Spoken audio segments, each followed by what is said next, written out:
मनुष्य के सारे संबंधों का आधार है अपेक्षा। पति कैसा हो जो मेरा जीवन सुख और सुविधा से भर दे। पत्नी कैसी हो जो सदैव मेरे प्रति समर्पित रहे। संतान कैसी हो जो मेरी सेवा करे, मेरा आदेश माने।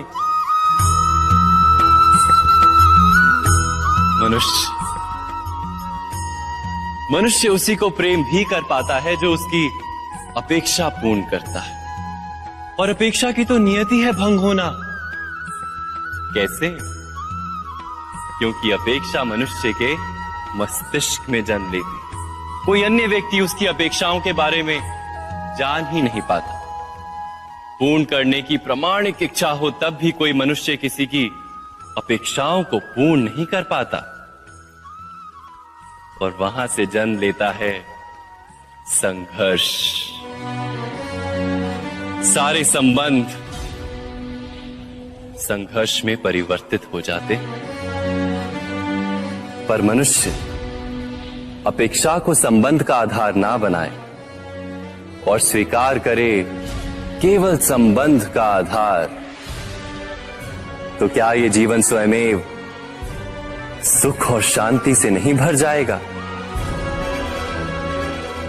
स्वयं विचार कीजिएगा।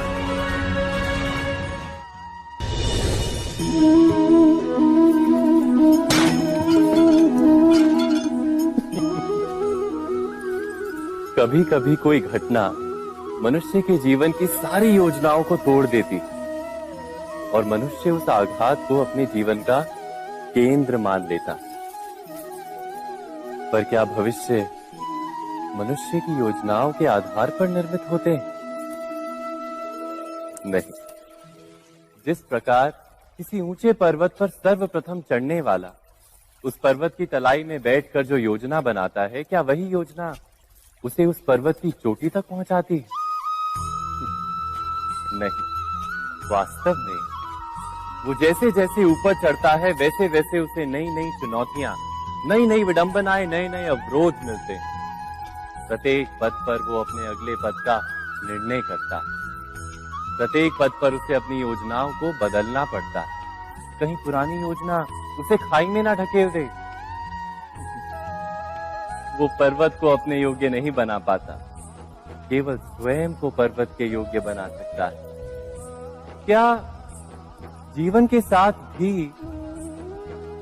ऐसा ही नहीं? जब मनुष्य जीवन में किसी एक चुनौती को, एक अवरोध को अपने जीवन का केंद्र मान लेता है, अपने जीवन की गति को ही रोक देता है, तो वो अपने जीवन में सफल नहीं बन पाता और ना ही सुख और शांति प्राप्त कर पाता। अर्थात जीवन को अपने योग्य बनाने के बदले स्वयं अपने को जीवन के योग्य बनाना ही सफलता और सुख का एकमात्र मार्ग नहीं? स्वयं विचार कीजिए।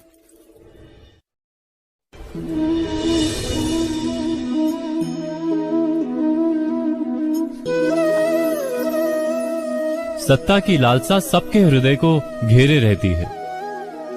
प्रत्येक व्यक्ति अपना एक राष्ट्र निर्मित करने का प्रयत्न अवश्य करता है। फिर वो राष्ट्र कुरु राष्ट्र की भांति बहुत बड़ा हो या फिर अपने परिवार तक सीमित हो, वो सत्ता प्राप्त करने का प्रयास अवश्य करता है। किंतु सत्ता का वास्तविक रूप क्या है? क्या हमने कभी विचार किया है? एक मनुष्य जितने अधिक लोगों के जीवन को प्रभावित कर सके, जितने अधिक लोगों के जीवन की स्वतंत्रता पर अंकुश रख सके, उतनी ही अधिक सत्ता का अनुभव करता है वो। सत्ता का वास्तविक रूप ही है अन्य के जीवन पर स्वयं का प्रभाव। किंतु क्या वास्तविक प्रभाव प्रेम, दया, करुणा और धर्म से निर्मित नहीं होता? जब भी मनुष्य कठोरता और अधर्म से सत्ता प्राप्त करने का प्रयत्न करता है, तब वो दूसरों के हृदय में विरोध अथवा विद्रोह को जन्म देता है। और परिणाम कुछ इस प्रकार। हां, कुछ समय के लिए वो स्वयं को प्रभावी और शक्तिशाली अवश्य पाता है, किंतु वो वास्तविक सत्ता नहीं। यही कारण है कि भृगु और वशिष्ठ जैसे ऋषियों की आज भी पूजा की जाती है, रावण और हिरण्यकश्यप की नहीं। इस पर तो आप विचार अवश्य करें।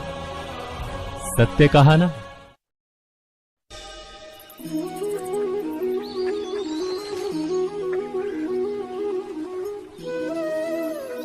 समय के आरंभ से ही मनुष्य को एक प्रश्न सदा पीड़ा देता है कि वो अपने संबंधों में अधिकतम सुख और कम से कम दुख किस प्रकार प्राप्त कर सकता है। क्या आपके सारे संबंधों ने आपको संपूर्ण संतोष दिया है? विचार कीजिए। हमारा जीवन संबंधों पर आधारित है, हमारी सुरक्षा संबंधों पर आधारित है। इसी कारण हमारे जीवन के सारे सुखों का आधार भी संबंध है। किंतु फिर भी हमें संबंधों में ही अधिकतर दुख क्यों प्राप्त होते हैं? सदा ही संघर्ष भी संबंधों से ही उत्पन्न क्यों हो जाते हैं? कभी विचार किया है? जब कोई व्यक्ति किसी अन्य व्यक्ति के विचार अथवा कार्य को स्वीकार नहीं करता, उसमें परिवर्तन करने का प्रयत्न करता है, तो संघर्ष जन्म लेता है।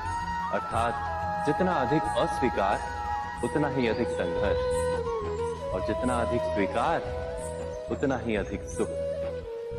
क्या ये वास्तविकता नहीं?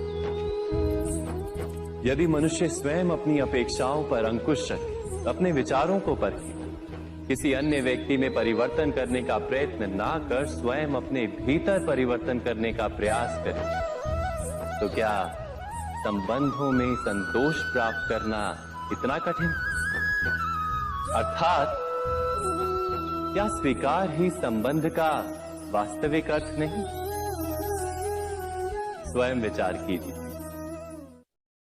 दो व्यक्ति जब निकट आते हैं तो एक दूसरे के लिए सीमाएं और मर्यादाएं निर्मित करने का प्रयत्न अवश्य करते हैं। हम यदि सारे संबंधों पर विचार करें तो देखेंगे कि इन सारे संबंधों का आधार यही सीमाएं हैं जो हम दूसरों के लिए निर्मित करते हैं। और यदि अनजाने में भी कोई अन्य व्यक्ति इन सीमाओं को तोड़ता है तो उसी क्षण हमारा हृदय क्रोध से भर जाता है। इन सीमाओं का वास्तविक रूप क्या है? क्या हमने कभी विचार किया?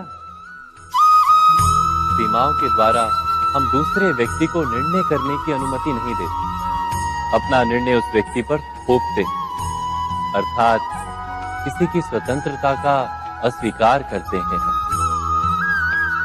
और जब स्वतंत्रता का अस्वीकार किया जाता है तो उसका हृदय दुख से भर जाता है, और जब वो सीमाओं को तोड़ता है तो हमारा हृदय क्रोध से भर जाता है।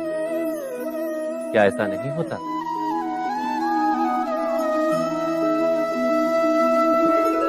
पर यदि एक दूसरे की स्वतंत्रता का सम्मान किया जाए तो किसी मर्यादाओं या सीमाओं की आवश्यकता ही नहीं होती।